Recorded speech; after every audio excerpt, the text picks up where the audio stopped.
tomasse um sinal lá. Aí ele gera uma comunicação digital. Essa comunicação digital que transporta a informação. Isso aqui é um sinal real de protocolo SENT. Está vindo como muito mais preciso do que o sinal analógico em tensão. Isso aqui é inquestionável. A precisão é absoluta. Os injetores de combustível são a etapa de controle. Que tempo nós temos, por favor? Quem é que está controlando a hora? O pessoal da produção aí, se puder me informar. Consegue ver, Escopiro, que hora é? Tá, eu vou avançar então aqui um pouquinho. Os injetores aqui é bem fácil, não tem muito segredo. É parte mecânica, é o que vai fazer a minha injeção de diesel. Eu vou pulverizar o diesel dentro da câmara de combustão. Tá? Não vou falar da parte mecânica dele, porque não nos interessa agora aqui. Eles vão fazer a injeção diretamente dentro da câmara de combustão, tá? Diferente do carro a gasolina que faz a injeção indireta. Então, o segredo todo está no processo de injeção, no processo de controle de injeção. Diferente do carro a gasolina, que tem um 12 volts e um pulso negativo. Lá eu tenho um injetor indutivo que vai fazer tracionar a agulha e vai subir. Só que lá eu trabalho por variação de tempo, aqui eu trabalho por variação de pressão.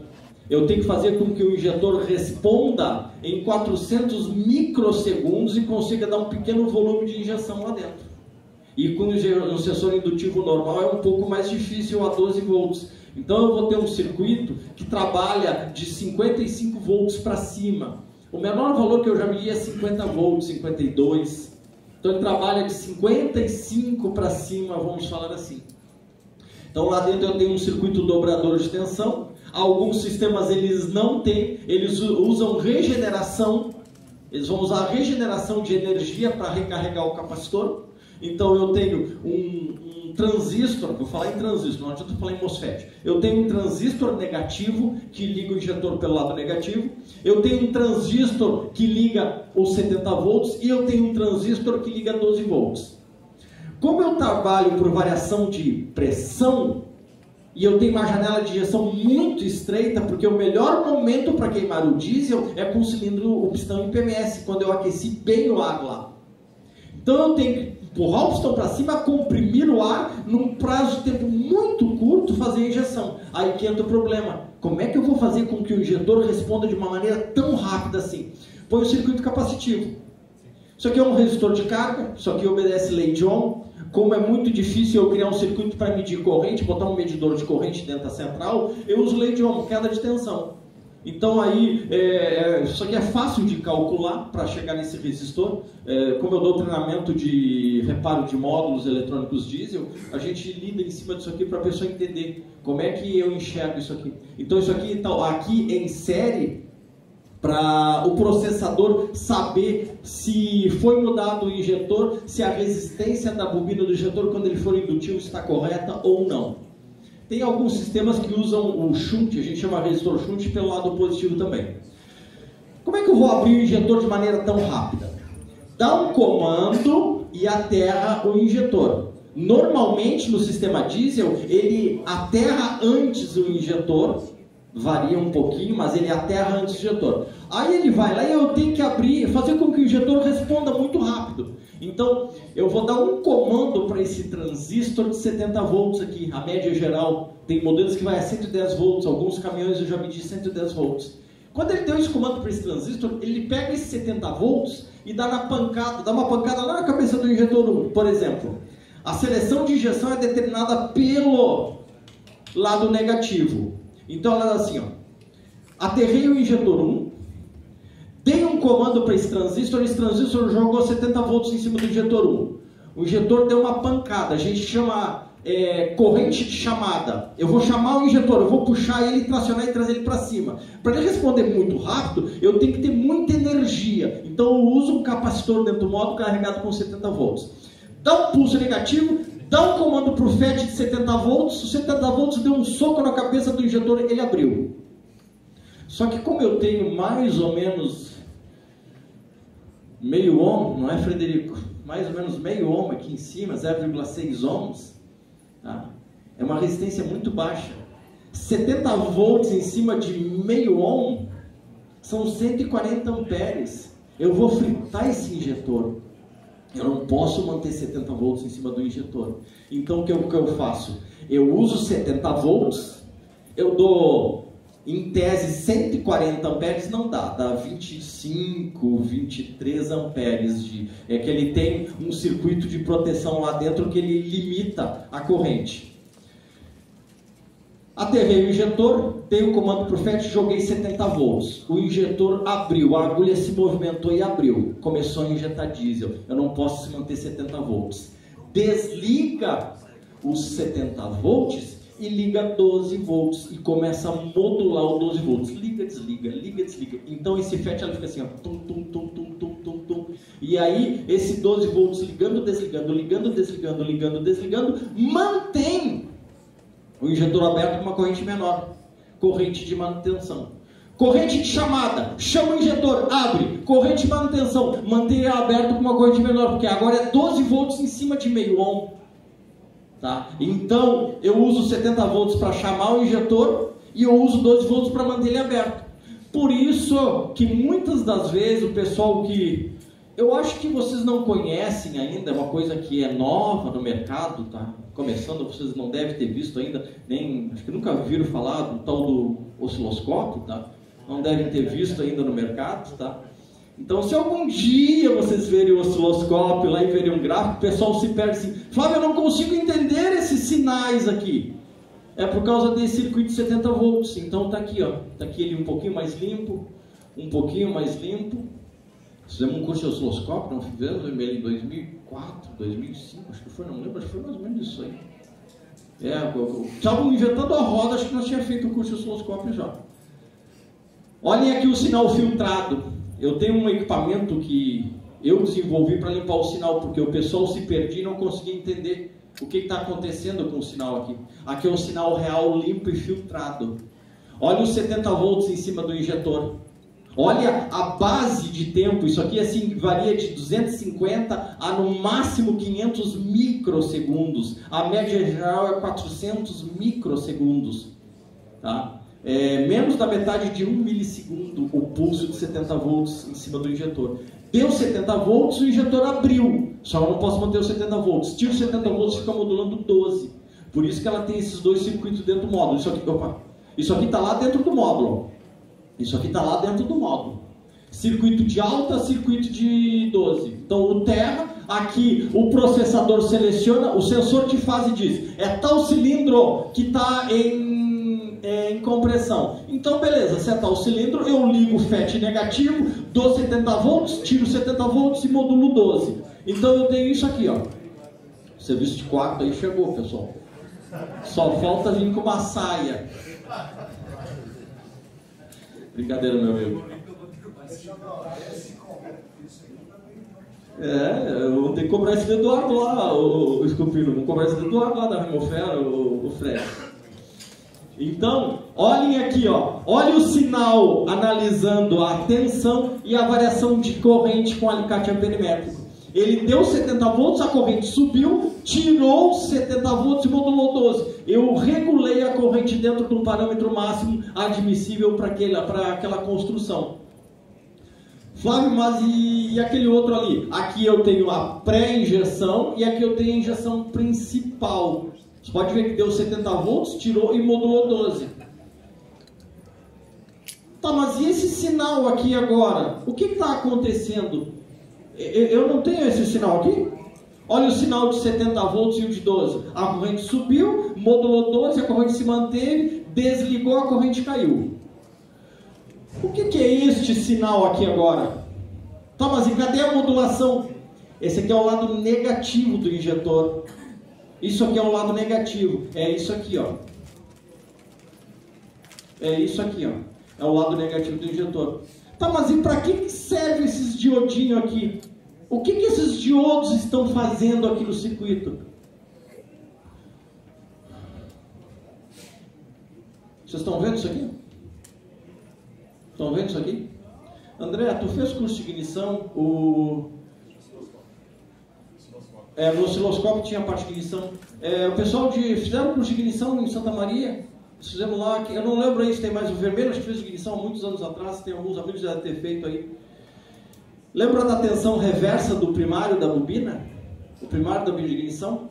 Qual é a função da bobina? A bobina ele eleva a tensão lá dos 12 volts. Negativo. Bobina não eleva a tensão de 12 volts. 12 volts é só para formar campo inicial. Tá? O que eleva a tensão no secundário é a tensão reversa do primário. Eu uso 12 para criar campo inicial, formar uma grande quantidade de energia. Quando eu tiro esse negativo, eu tenho uma mola, aquela brincadeira que a gente faz, pega uma mola com 12 metros de altura e pressiona a mola e deixa com 60 centímetros. Imagina uma mola de opala, um zero desse diâmetro aqui assim, uma mola de opala 4.1 com 12 metros de altura, aperta essa mola e deixa com 60 centímetros. O que eu criei na mola? Energia, força. Quando eu libero essa mola, ela dá um coice para fora, então é para cima. Ela não vai para baixo, ela vai para cima. Então eu vou pegar todo o sistema de ignição indutivo, não ignição capacitiva, é outra história, ignição indutiva, indução eletromagnética entre o primário e o secundário. Peguei, puxei para 12, quando eu solto de 60 centímetros, a bola chega nos 12 e para, não é assim? Ela vai embora. Ela tinha 12 metros de altura, quando eu baixei ela para 60 centímetros, soltei essa mola, ela deu um pulo de 350 metros de altura, ela dá um pulo de 300 volts para cima, tensão reversa, e isso que é amplificado no secundário. Então o 12 volts só serve para criar energia inicial. Quando eu libero essa energia, ela cria uma tensão reversa. Como todo injetor, eu tenho uma corrente a corrente na bobina do injetor é o dobro da corrente de qualquer bobina de ignição. As bobinas mais fortes que tinham no mercado era a dos Maréia, tinha 12 amperes, das BMW, a antiga, aquela conector retangular de 3 pinos, dava 13 amperes aquelas bobinas. Tá? Eram as mais fortes que tinham aí. A bobina 001 do Omega Alco dava 12 amperes também. A do Monza Cadete Panema FI dava 11 amperes e meio, mais ou menos. Tá? Eram bobinas muito fortes no mercado. Aqui eu tenho 25 amperes.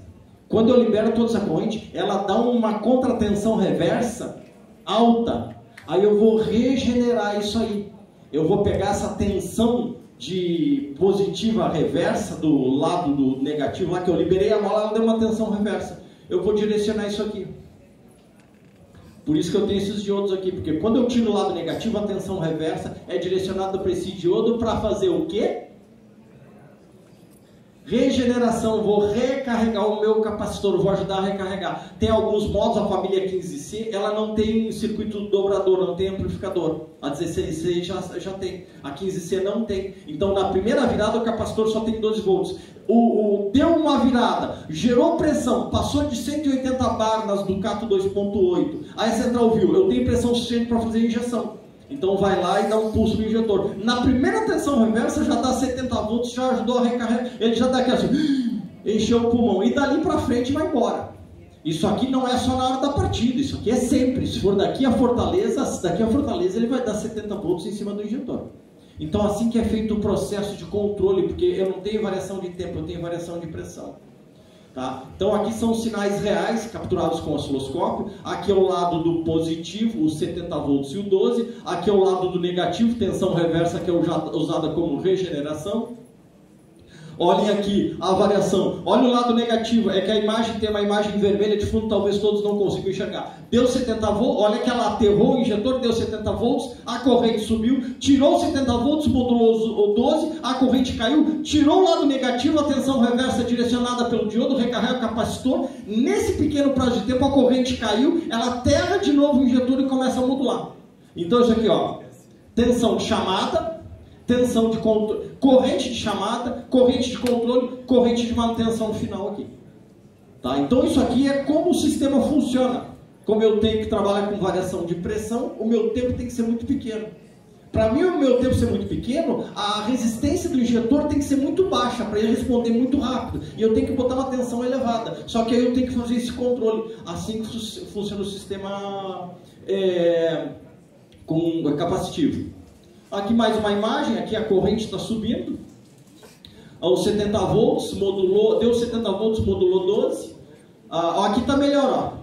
Olha, quando ela deu 70 volts, a corrente subiu. Ela tirou 70 volts, a corrente caiu e ela começou a modular 12. E aí, quando ela ficou modulando 12, que aí ela deixa o injetor aterrado e fala assim, 12, 0, 12, 0, 12, 0. Nessa modulação, a corrente cai. Eu consigo manter o injetor aberto com uma menor corrente em cima da bobina. Não vou ter problema. Quem é que nunca pegou? Aí, às vezes, caminhonete, caminhão, dando erro de injetor e funciona. Às vezes dá erro de injetor, mas ela funciona. Às vezes ela dá queima em injetor. Geralmente, quando tem assim, vai analisar se o módulo não foi mexido. Se o módulo foi mexido, trocar o shunt. E quando troca o shunt, muda esse circuito aqui. E se muda o circuito, ela diz que tem algo errado no circuito do injetor, mas ela funciona. Eu já peguei várias vezes isso aqui. Isso aqui é uma coisa comum. Ah, o Joãozinho mexeu no módulo. Aí o cara foi lá por tentativa, ele não, às vezes não sabe o que é o resistor shunt, trocou o shunt. Ferrou o módulo. Se não botar o mesmo shunt. Scanner, dependendo, funciona um pouquinho e corta. Scanner, se estiver errado, o scanner tem shunt pelos dois lados, positivo e negativo, os módulos de scanner. Vamos avançar aqui, temos quase terminando. Controle de emissões por válvula EGR. Tá? Nós começamos, que hora foi, perdão, eram 10 horas? 10h30 começamos? Nossa, que hora é? Que tempo eu tenho? Faz 1 hora de palestra, então? Tá, beleza. É que o pessoal disseram 1h30. Eu acelerei um pouquinho para não atropelar as outras palestras. Tá. Aqui eu preciso de mais uns 15 minutos. Bom. Agora posso. Não, é que eu não queria avançar. Tem a palestra do Rafael, uma palestra ótima também. E eu não queria avançar para não mudar a nossa rotina que foi desenvolvida, tá? Então, vivemos num mundo, Deus na sua infinita sabedoria pendurou um fiozinho invisível, botou um planetinha lá no meio do espaço e disse assim, vamos botar a vida inteligente na Terra. Botaram as amebas primeiro, tá? Vamos botar a vida inteligente, botaram as amebas. Depois veio o ser humano, que foi o resto que sobrou da ameba. Aí, para ter vida neste ambiente, vamos criar um gás que promova vida saudável. Vamos botar 78% de nitrogênio e 21% de oxigênio. Já pensou, Tite, se fosse 100% de oxigênio? Motorzinho 1.0, 350 CV. Facinho, básico, original de fábrica dentro de controle de emissões. Tá? Seria mais ou menos essa razão proporcional. Se nós tivéssemos 100% de oxigênio na face da Terra, um motor 1.0 básico do Ninho 1094 com módulo, esqueci o nome daquele módulo lá, o que tinha marcos, as bobinas individual, o Microplex. 350 CV o Ninho 1000, misericórdia. Só que Deus, assim, você, ser humano, é muito arrogante. Eu não vou dar tudo isso para você. Eu vou deixar só 21% de oxigênio e vou dar 78% de nitrogênio. Nitrogênio não queima, não produz trabalho. Ele entra nitrogênio e sai nitrogênio. Não queima. O que queima é oxigênio. O que reage com diesel e com gasolina e com gás natural e com metanol e tudo mais que tem de nol junto é oxigênio. Então, o nosso diesel, ele tem uma faixa de ebulição bem elevada. Ele precisa de muito calor para evaporar. Ele precisa de muito calor para entrar em combustão. Os motores diesel funcionam com mistura de combustível um pouco mais pobre, acima de 1 sempre. A maioria dos motores modernos, eles trabalham com lambda de 1,10 a 1,65. Tem casos raros que vai a lambda 80, 40, 30. Abaixo de lambda, desculpe, a F80. A F80, não é F... perdão, lambda 80 mesmo, lambda 1. Então tem casos aí que vocês vão ter em alguns veículos trabalhando com lambda 40 diesel. Ele admite isso. Dentro do que é o controle de emissão ideal, a máxima